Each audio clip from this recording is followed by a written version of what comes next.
are going to be recording this session, so it will end up on our YouTube page, and it will also reside on Facebook, so you can come back to it later at your convenience as well.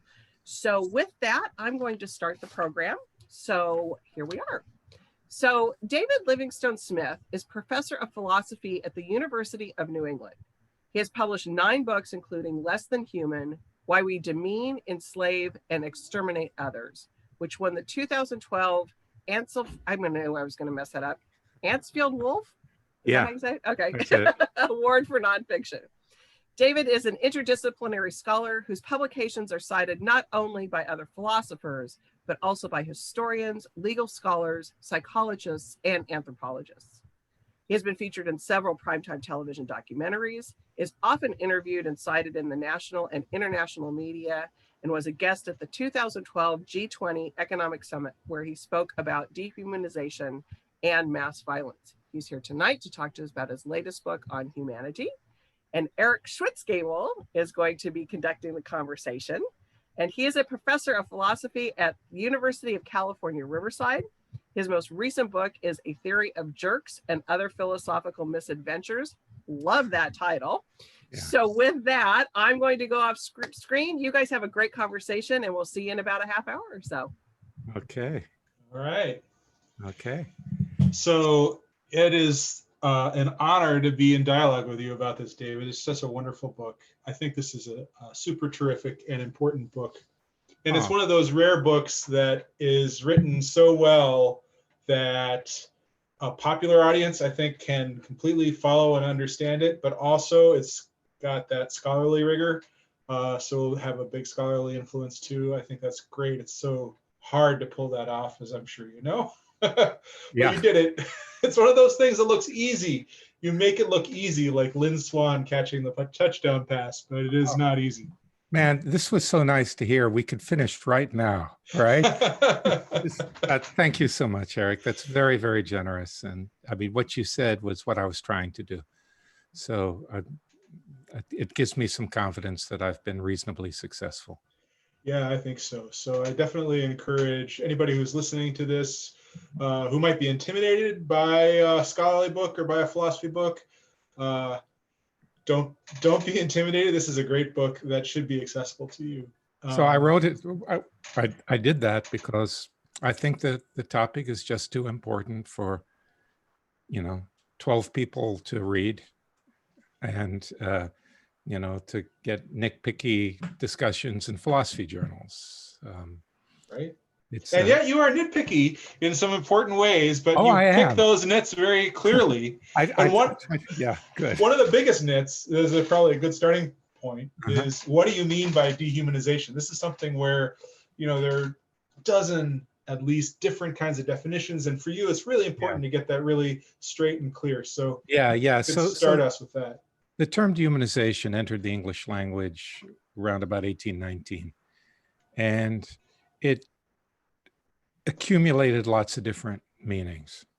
So if you go on Google and Google dehumanization, you'll get millions of hits. Most of those are be non-scholarly sort of vernacular things like in the newspaper, on blogs and so on. And what you'll find is those are all over the map. People mean lots of different things by this word. And then if you just go to the scholarly literature, which is mostly in psychology, almost entirely in psychology, you'll find, again, maybe 8 or 10 different meanings assigned to that word. Now that's a problem, not because I'm right and everyone else is wrong. It's a problem because if we're trying to theorize dehumanization, we need to be clear what we're talking about. So we need to specify, otherwise we talk right past each other. And because dehumanization is so closely associated with the worst things human beings do to one another, it's vital that we keep our eyes on the ball. So what I mean by dehumanization is the attitude of conceiving of others as subhuman creatures. So it happens in your head. It's a psychological phenomenon, but it's not just psychological because it's a response to political forces. So to understand it, you have to look at what goes on in people's heads, and also what people's heads are in, the wider social world. So conceiving of people as subhuman. So that raises the question of what is it to think of somebody as human, which is not totally obvious, right? It's Nope, not the same as it's thinking not. of them as Homo sapiens. Exactly. So one of the peculiarities of my position is I deny that the concept of the human is a biological concept. It's not a biological category. Homo sapiens is, Homo erectus is, Homo neanderthalensis is. But that's not how human works.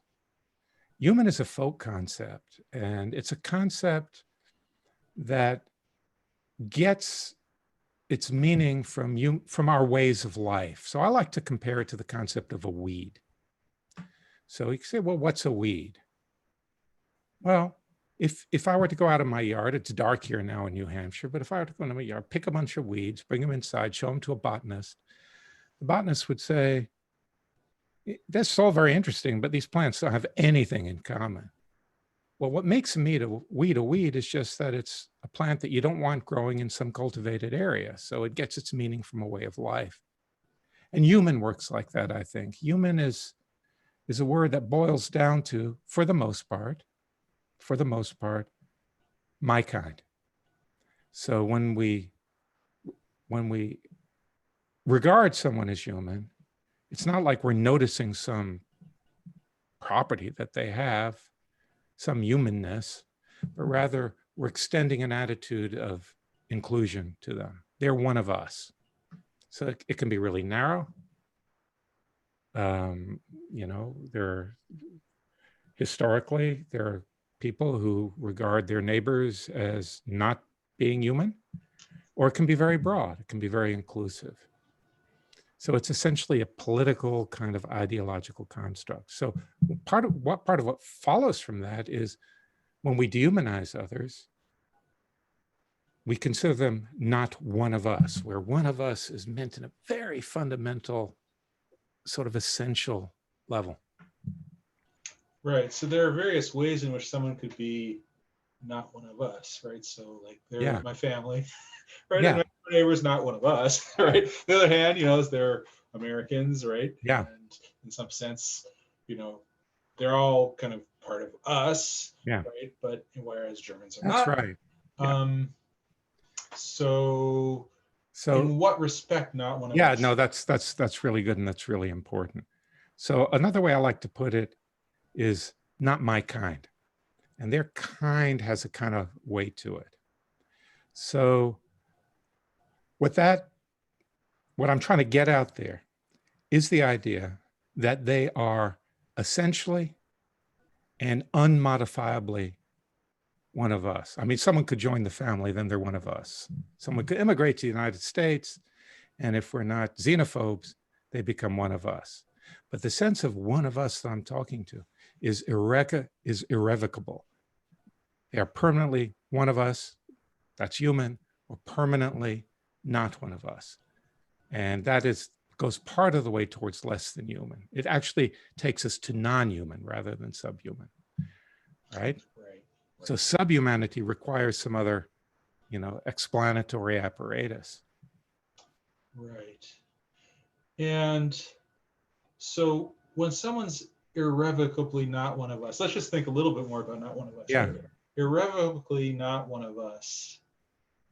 That's in terms of they can never be brought into our central moral concern or something like that. Well, it's actually that's so I'm not quite sure what that means. We moralize about dehumanized people. For sure, this is one of my objections to the standard view that when people are dehumanized, we become morally disengaged from them. It's quite the opposite, in fact. Dehumanized people are often treated very, very moralistically as evil beings that, that need to be excluded or imprisoned or exterminated. So they can never be our fundamental kind.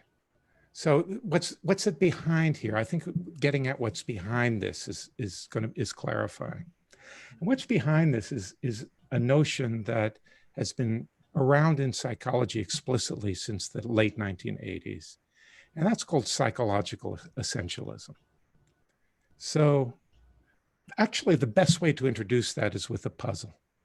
So I claim, and a lot of people find this so incredible that they cannot countenance it, that when we dehumanize others, we conceive of them as subhuman creatures.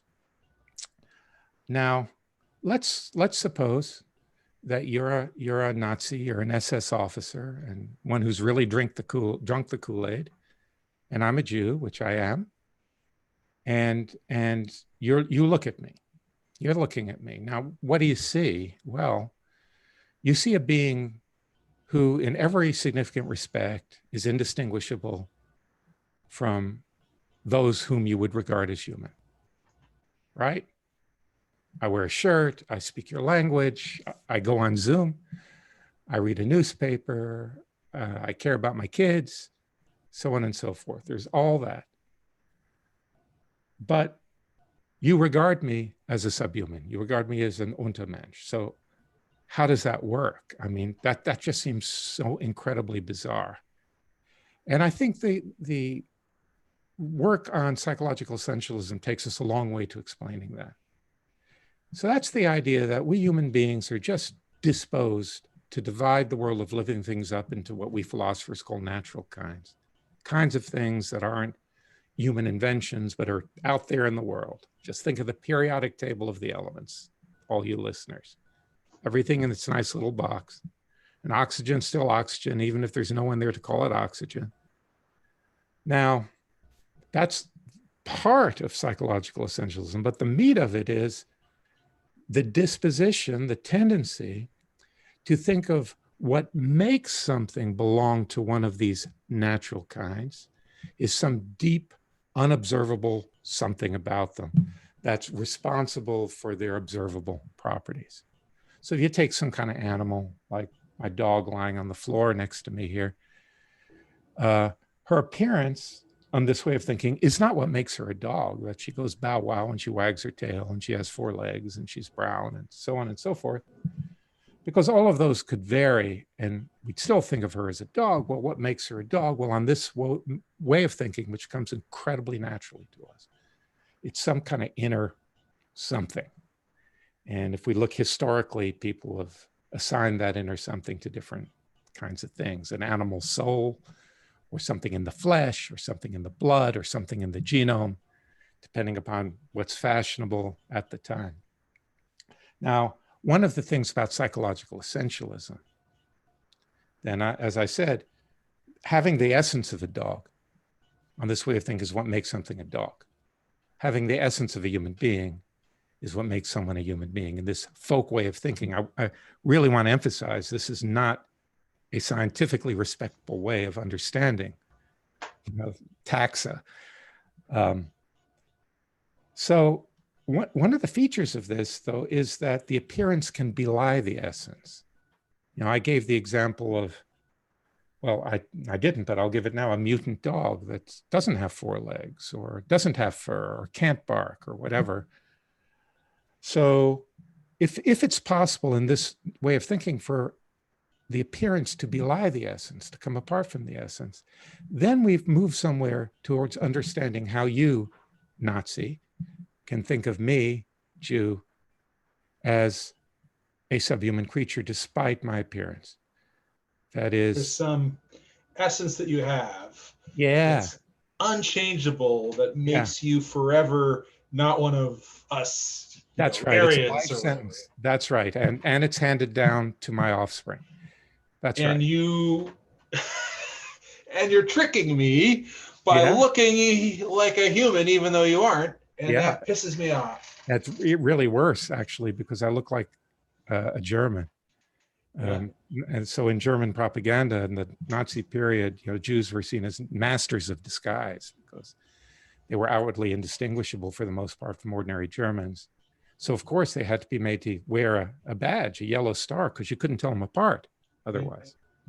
Right. I mean, this gets into how I just love the way you think about monsters here, your Mm. concept of monsters. Maybe you can explain that a little bit. Yeah. So let's sharpen up the account that the summary that you just gave, and then go into the monster stuff. So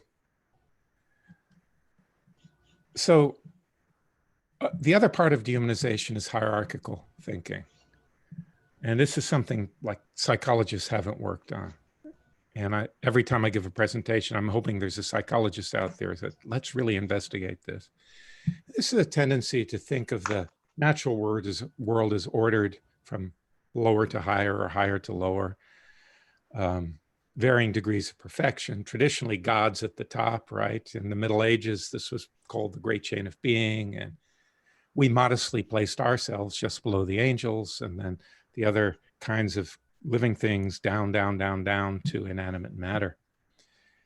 And this kind of idea of a differentiating grade corresponds to the intrinsic value of the lives of the things that are arrayed on this hierarchy. So human lives count more than lobster lives, which count more than mosquito lives, and so on and so forth.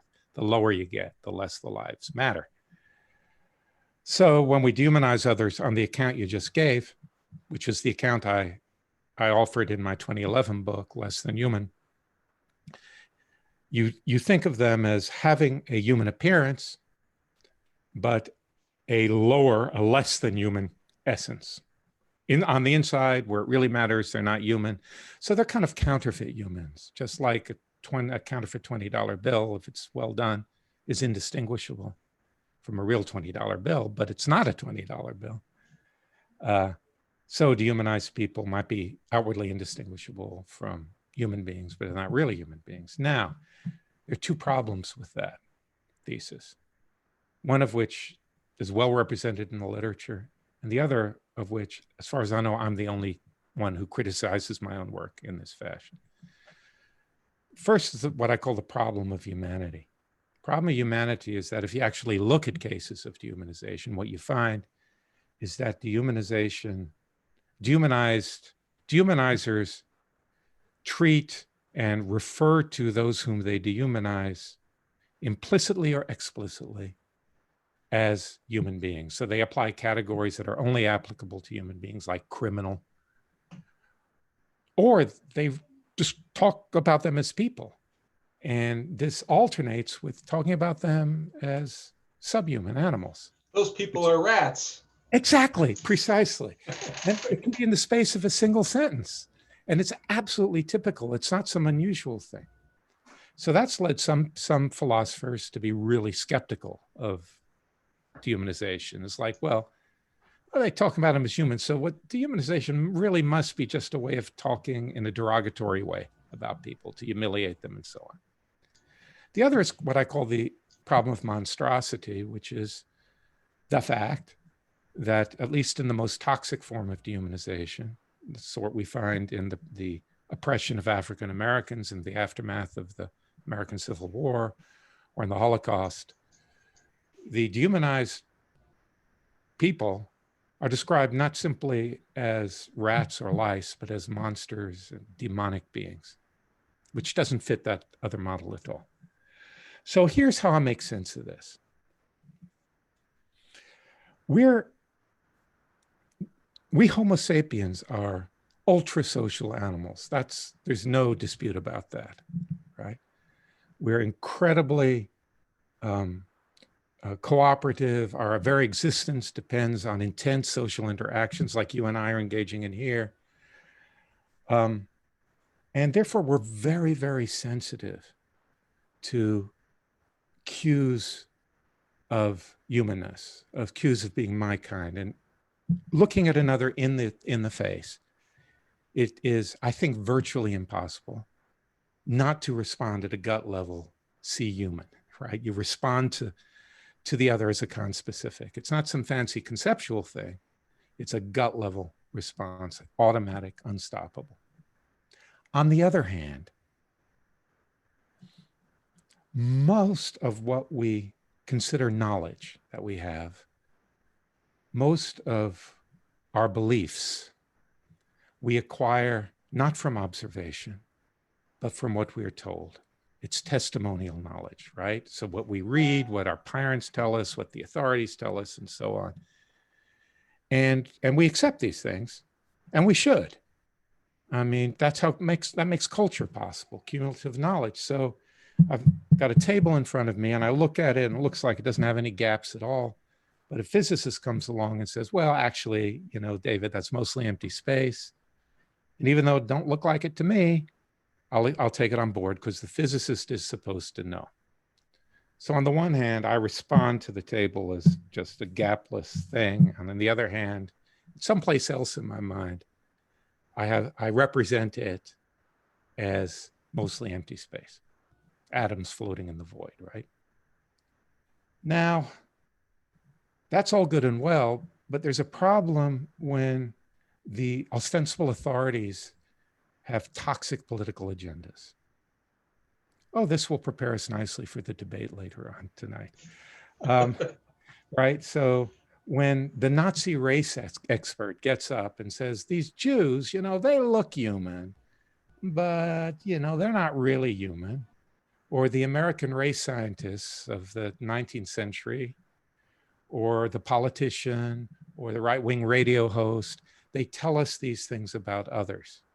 If we invest them with authority, they're supposed to know, then we're in an interesting situation because on the one hand, we can't help having that gut level response. But on the other hand, you know, we take on this idea from people who are supposed to know, from the experts, ostensibly, from the so-called authorities.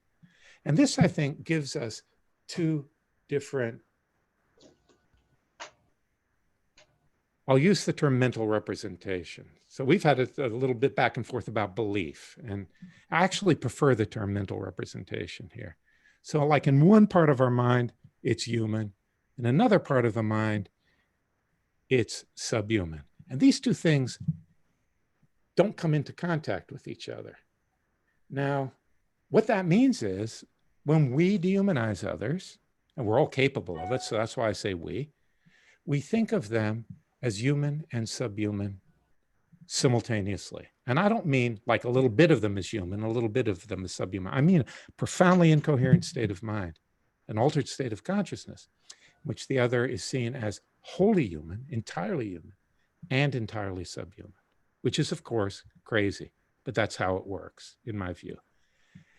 This has two effects. It explains this odd alternation between subhuman and human. It's like a duck-rabbit situation in dehumanizing discourse.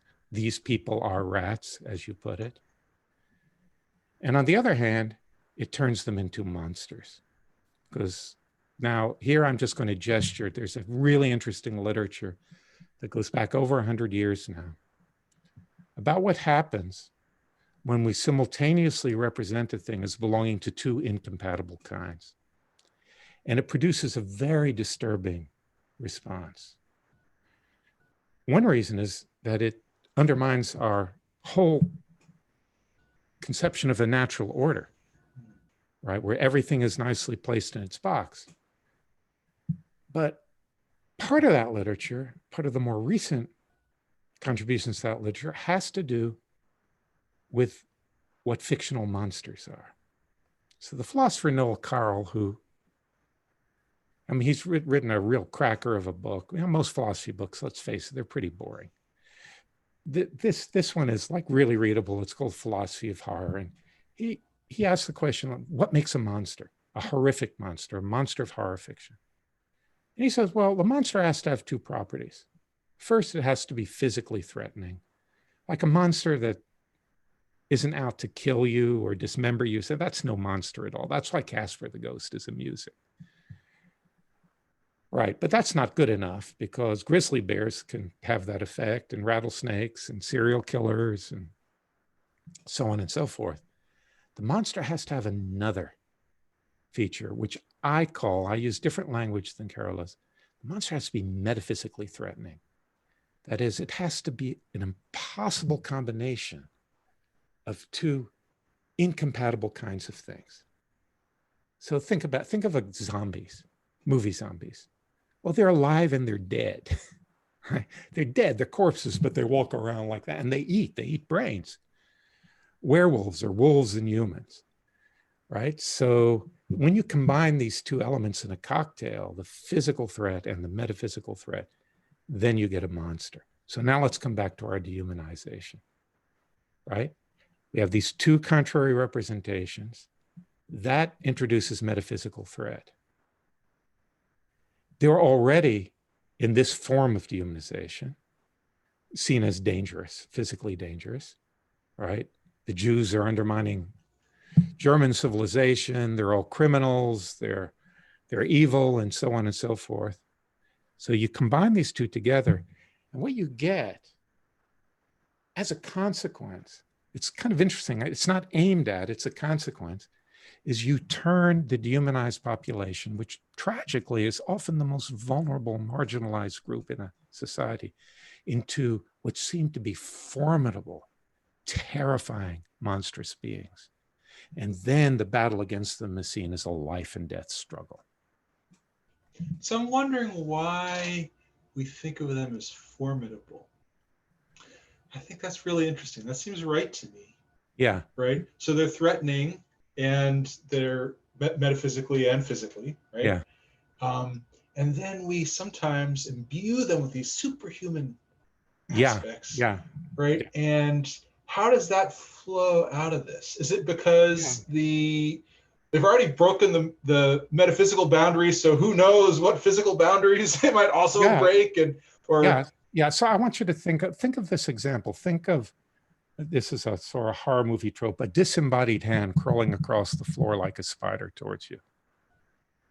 Well, you could just kick it, but for some reason it is utterly, utterly terrifying, right? It's not that, I mean, physically speaking, it's just a hand. It's not even attached to an arm, for Christ's sake.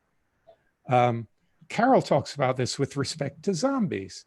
They're teetering around like any 4-year-old could push them over, but they're utterly terrifying. And I think there's something here about if something can be alive and dead, if a hand can crawl around, then anything can happen. In the book, I play with the principle of explosion and logic, right? Anything follows from a contradiction, right? So I kind of give that existential import. A contradictory being, I mean, that opens the door for anything. Think of films like Nightmare on Elm Street. Part of the terrifyingness of this is that this Freddy Krueger character there's no way to deal with the danger because the whole natural order is upset by the monstrous being. Right. So you have this emotional kind of conflict, and the boundaries are broken. So who knows what's going to happen? So it invites your imagination. Yeah, that's right. Yeah. That's what I think is going on there. So it amplifies the dangerousness of the dehumanized being. So how much of this do you think is going on, right now in our discourse? I imagine that, you and me and probably most of the people who are listening to this are like, oh yeah, okay, well, Nazis dehumanized, sure, and slave owners, right? But like, not me, not my family, we don't think of people as it's the same people like you and me who think, well, if, I was brought up in the 1930s in Germany, I wouldn't have been a Nazi. No, well, yeah, we would. Well, I'd be disqualified. Many of us would be disqualified for obvious reasons. Yeah. But, given half a chance.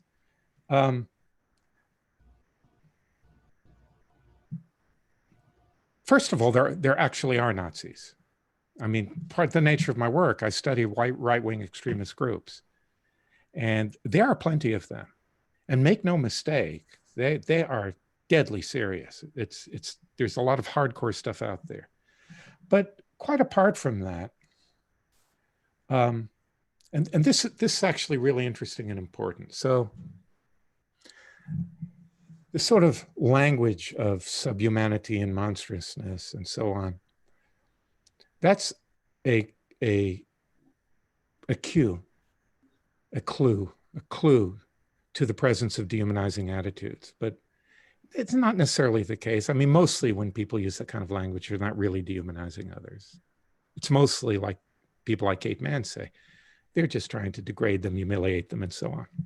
But that doesn't mean that they never are dehumanizing them. So what's important about that is dehumanization is compatible with lots of ways of speaking. And I think to detect its presence, we have to look at the phenomenology of what we just described, the sense of overwhelming, unmodifiable, essential otherness and dangerousness and disturbingness. So the example I like to use, and this is going to be an example in my next book, actually, which will come out next year from Harvard University Press, called Making Monsters, is the history of anti-Semitism. So Jews were dehumanized in the High Middle Ages. They were racialized and they were dehumanized, and they were seen as literally demonic. It wasn't some kind of metaphor, right? They were literally demonic beings. Now, 21st century United States, apart from very few, very fundamentalist communities, as opposed to fake fundamentalist communities, demons just don't cut it anymore. We have a different worldview. But that doesn't mean we don't demonize. We have notions like essential criminality, right? So when our president talked about, the gang members, it was a M23 or something, I don't even remember the name of the gang, as just pure evil. And he referred to them as animals, just by the way, in the same discourse. Even if he hadn't used the term animals, I would suspect dehumanization going on there. So, look, 21st century United States is not the Third Reich, but certainly attitudes towards Black people, towards Latinos, there's plenty of dehumanization to go around. And what's very, very important, and this goes with the subtitle of my book, Dehumanization and How to Resist It, is that we don't let it become like the Third Reich or the lynching epidemic of the late 19th century or the ethnic cleansing of the Rohingya in Myanmar today, right? That requires us to understand these processes and to constrain them as much as we can. So maybe one final question, since I think we're around the time that we're supposed to have. Yeah. So let's say that you're at Thanksgiving with your uncle. Yeah. And your uncle starts saying stuff, and you're like, this fits with what David Livingstone Smith was saying about dehumanization. Yeah. He's using this dehumanizing rhetoric. Yeah. Like, are there things that you can say to help turn him? Well, I strongly believe in having conversations with people. And no matter how different their views are, if they're willing to have a conversation, I will have a conversation. And that means opening myself to be challenged by them and making that quite clear. Of course, there are some people that you just can't have a conversation with. You can try, but I think even in those cases, they may go away with a seed of doubt planted in their heads. Certainly, in that situation, battling against someone or staying stumm is not going to be helpful. And I would feel really bad about myself if I didn't say something there. Just like in the endless discussions I have with people on Twitter or on Facebook or whatever, trying to get them to think, okay, I think you're wrong. Unfortunately, one of the things that holds these views in place are social networks, right?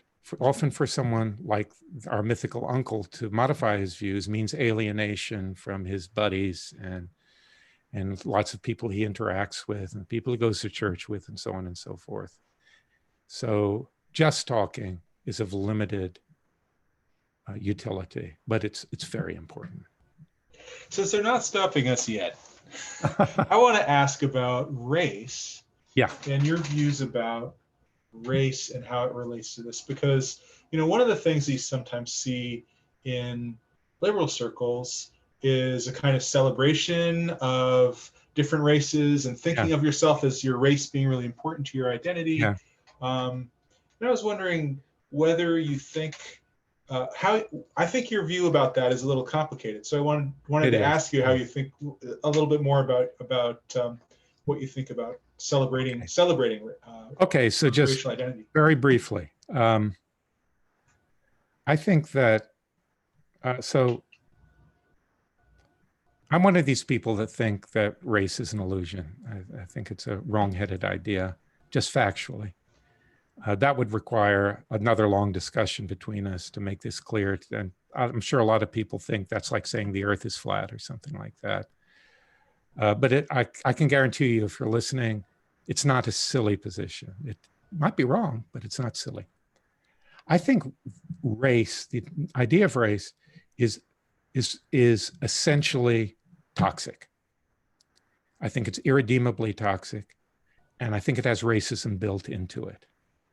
So trying to deal with racial